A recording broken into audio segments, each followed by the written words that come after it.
and it is time to fill out another category for this Q&A. This time this is the Brony / MLP Friendship is Magic, which surprisingly has the least amount of questions next to the Thomas category.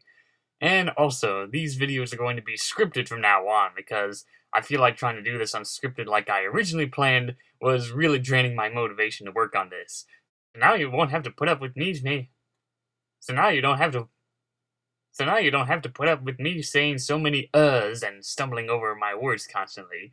Alright, here we go.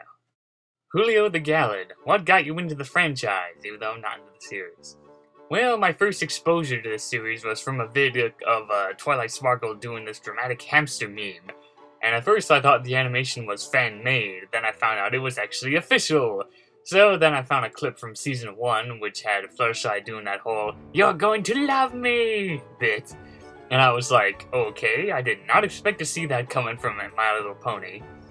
And then, for the most part, the animation really caught my attention, so out of curiosity, I watched the first episode, and of course the second one, since it was a two-parter. And then I watched the next episode, and the next episode, and the next episode, and the rest was history. Yeah, I pretty much became a brony when Season 1 had finished, and just before Season 2 began. Matthew Zechiel, which season of MLP is your favorite? I think Season 7 is probably one of my favorite. Has a lot of good episodes that I enjoy watching with Celestia and all the other characters. Andrew Sureheart, least favorite episode of MLP? Hard to say. I guess Bloom and Gloom is one of my least favorite episodes that I didn't care that much about. Mostly because that episode just felt a little too predictable to me, and around that time I was already getting tired of Princess Luna constantly showing up. I wanted to see Princess Celestia get some more time to shine. And fortunately, in recent seasons, they have been giving her some more love and attention, so that's nice. Nathaniel Foga, thoughts on the Equestria Girls series? When I first saw the teaser trailer for the first film, I was like, interesting, might check it out. And then the next trailer came out, and then I was like, oh, so now the film is about Twilight Sparkle going into an alternate universe? Woo! Sign me up! Yeah, I just like those kind of stories where a character we've known for a while travels to a different universe that is slightly different or completely different from its home world. But yeah, it was neat seeing official human-like designs for the characters. Obviously, Fluttershy is my favorite. The first film was okay, the sequel one was great, the third one was alright, kind of feels like a remake of the first film in my opinion, and the fourth one was pretty good. StupidStarSonic, least favorite movie? I guess probably the first Equestria Girls film. It was alright, but not as great as the others. Also found Sunset Shimmer to be pretty dull as a villain. Thankfully she became a lot more interesting when she became a good guy. Yeah, next question. Why do you call her Mama Cewestia? Yes, that's the nickname for Princess Celestia that I sometimes call her. Which is funny because we already have a nickname called Momlestia, but it's rarely used and most often mistaken for Molestia, which is a completely different thing. So, the reason why I sometimes call her that is mostly because I usually see Celestia as a mother figure. She's very kind and caring with the characters she interacts with. Like that episode where she makes pancakes for Starlight Glimmer and I was discussing with Dawes when that happened. I think another reason why I like to call her that is mostly the voice, because most of the time Celestia has this very warm and comforting sound to her voice. You know, it's like that voice you'd like to hear when you're having a rough day and you just want to cuddle up with someone who's kind and caring. So yeah, that's why I sometimes like to call her Mama Cewestia. Powerpup 97, knowing that MLP will be ending its production soon, is there anything in particular you would like to see happen at some point in the series? I don't know, I guess I'd like to see an episode of Princess Celestia having to raise an orphan child. Then I would just be gushing with, yeah, Mama Cewestia. Other than that, I would most likely see, I'd like to see more done with the sea ponies, especially with Princess Skystar and Ocean Flow. Next question, who are some of your favorite pony artists on DeviantArt? Well, I've seen quite a lot of them, but I don't really have a favorite. It's been a while. Next question. What are your thoughts on Maud Pie and Princess Ember? Ah yes, Maud and Ember, even though technically she's now called Dragon Lord Ember. But I do like Maud. Her deadpan tone of voice against Pinky's hyperactive personality is a nice contrast. And yeah, I like Ember. Nice design and all that. I was pretty surprised at how she immediately became a fan favorite after her first appearance. Well, then again, dragons are cool. MikeTrap397, thoughts on putting your hoof down? Ah, an old episode. Well, I liked it, mostly because it features my favorite pony out of the main 6. I know this episode gets a lot of mixed reactions, like the most common complaint I've heard about this is that Fluttershy is out of character. Well, that's kind of the point of this episode. She wants to be more assertive, so she takes lessons from Iron Will to do so. Then she becomes too obsessed and starts to become more aggressive. And then she soon learns her lesson and becomes assertive in her own way. I mean, it's not like she remains an asshole throughout the rest of the series after that. DigiGex90, would you like to see Grogar to appear in Friendship is Magic Seasons 8 or 9 whenever Hasbro reveals him? Yeah, that would be interesting. A friend of mine convinced me to watch Generation 1 of the show, so I know who that character is. He's some kind of giant goat who lives in the realm of darkness or something. That would be neat to see a reimagining of that character, because so far we've only had his name mentioned in one of the episodes in Season 7, I think.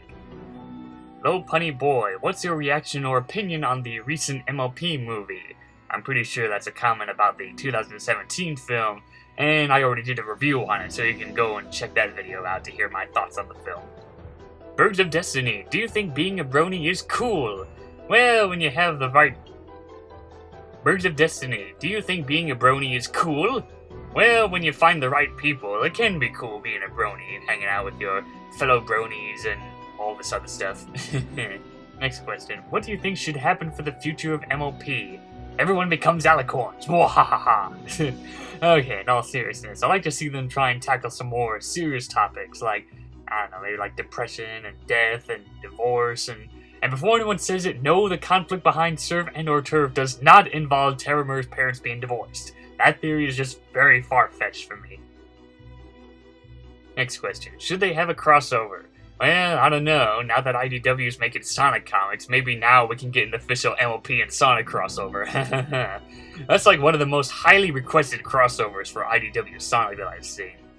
But anyway, if I wanted to see them do a crossover with MLP with anything else, well, honestly, I can't really think of anything. Most of my ideas are just too over the top to work.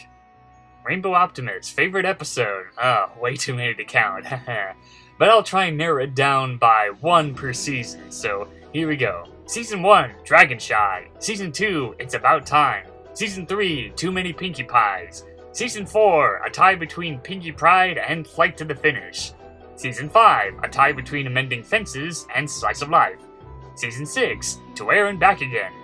Season 7, A Royal Problem. Season 8, as of now, a tie between Surf and or Turf and Horseplay. Next question. What do you think is the best thing about the Equestria Girls Specials? Ah, the Specials. I have seen the Magic Trilogy, along with Forgotten Friendship. That was a good one. And I still haven't gotten around to seeing Roller Coaster of Friendship yet. Probably the best thing about most of these specials is the interaction with characters like Starlight and Sunset interacting, Celestia and Sunset having their little moment, and Sunset interacting with Trixie. That was good. Okay, I did not predict that I would bring up Sunset Shimmer so much in this answer. But then again, she is best human.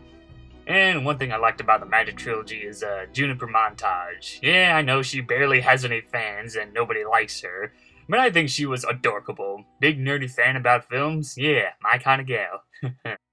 Next question. If you could write an episode, what would it be? Ah, let's see. If I could write an episode for MLP, it would mostly involve Applejack and her family dealing with the loss of Granny Smith, who passed away. No diseases or anything, she just died of old age. Apple Bloom's having a hard time dealing with this and tries to find something to bring her back, but Twilight and Zecora tell her that there is no magic in Equestria that can bring some pony back from the dead, and that ends that segment. And then later in the episode, we get to find out how Pear Butter and Bright Mag died, cause although they never said it, it has been heavily hinted throughout the show that AJ's parents are dead. And then it would have a feel-good ending, like AJ would say something like, Granny Smith may be gone, but her legacy will live on. And that's the kind of episode I would write, an episode that focuses on dealing with the loss of a loved one. Because if Sesame Street can do an episode talking about Mr. Hooper's death and other things, why not MLP? Billy, from Grim Adventures of Billy and Mandy, judging from the icon. Do you hate anti-fans of MLP? Nah, I don't hate them. If they are the ones that are super anti and pestering the ever-living crap out of people who like the show, then I find those kind of people very annoying. Dee Zee Dog, do you think the Brony community is dying? Not really. I mean, sure, it's not as largely active like it was back then, or at least what I can remember. But even when the show comes to its inevitable end, I'm sure the fan base will still continue and BronyCon will live on. Oh wait, I just got a quick update that BronyCon's gonna be ending next year. Well, crap. Thomas Mill, do you think MLP would ever include a horrifying creature like the Nuklavi into their show or comics? The creature is a zombie Scottish centaur. I don't know, of course, then again the show does love to throw in a lot of Greek mythology, so maybe they could feature that in the series. Although it's probably most likely to happen in the comics. I could definitely see that happen in a Nightmare Night story. Reed Naylor, least favorite of the main six. I really don't have one that I really hate. I guess the one that I'm not that attached to like everyone else is Rainbow Dash. I don't know, it just doesn't click with me that much. The famous Hector G. Thoughts on the Toon Kritic controversy? I had a feeling someone would ask me this when I made that trailer. Okay, so for anyone who doesn't know, Toon Kritic is a fan of the show and does reviews like all those fancy brony reviewers like Silverquill and Dr. Wolf and all that. Well, nowadays he's been shunned by the brony fan base because, well, the story that I've heard is that they found out he was doing a sexual roleplay with an underage girl, and after that was found out, he shut down most of his online accounts. As for my thoughts, well, I don't know the guy personally, so I can't say anything to defend him and all that. Can't really say much about his work either, since I'm pretty sure I haven't seen them on YouTube. Only thing I've heard is that he has a habit of making a lot of co-op videos. And it looks like I'll never will see them now that his accounts are gone, and I highly doubt anyone's gonna bother re-uploading his stuff. Chuck Yoshi64, have you read or been spooked by any MLP creepypastas / fan games? I haven't really found any creepypastas or whatnot that have scared me that are related to MLP. Although I one time had the misfortune of reading a completely messed up dark story that makes cupcakes look tame. And it was called Sweet Apple Massacre. Want to know what that one's about? Trust me, you don't want to know. Adnan Muminhodzic, that guy. Yeah, sorry, I can't pronounce your last name there. Why do you like My Little Pony when you are a boy? Oh, well, aren't we being sexist all of a sudden? Well, I guess the reason why I like the show is for the characters and the world that they live in. Especially when the show loves to throw in a lot of Greek mythology into its world. And I do love me some Greek mythology. But yeah, I enjoy the characters, their personalities, the interesting world that they explore, and the moral lessons they teach us, and yada yada. But yeah, it's good stuff. And that wraps up the Brony category. Yeah, that was pretty short. Well, at least it won't take me as long as the entertainment one. But yeah, tune in next time where I get to cover the Sonic category of this very long Q&A marathon. So, yeah, see you next time.